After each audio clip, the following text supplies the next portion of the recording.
So now you got Governor Pritzker, the governor of Illinois, the same governor who a little while back was calling for President Trump not to send the National Guard into his state to help bring down the violence that was occurring in his state, specifically black on black violence, is now calling for ICE to come to an end. He calls it Trump's ICE. It's time for Trump's ICE to come to an end after there was another shooting up in Minnesota today with ICE or involving ICE officers. Now, what I find interesting is the timing of things, you guys, because you just had reports come out that there was massive fraud found in that state of Minnesota.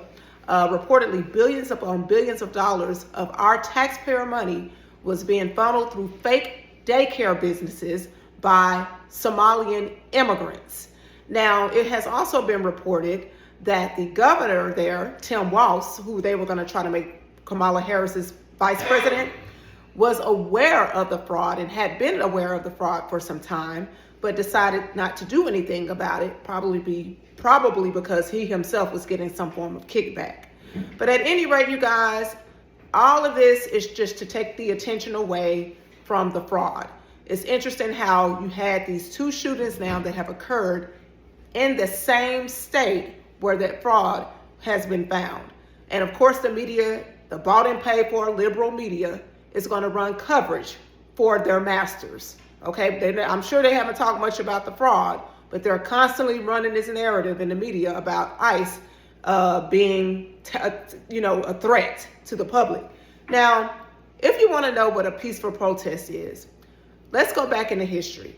In 1965, reportedly, during the civil rights movement, when you had people that were protesting real causes, lawful causes, civil rights, something that every human being should have. You had the march in Selma, Alabama, where protesters were peaceful, but were attacked by state troopers.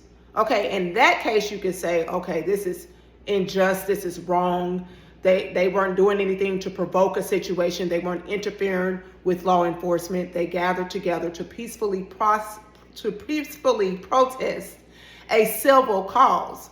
But in these cases, it's been reported that these people are being bused to Minnesota. The majority of the protesters are not even from Minnesota.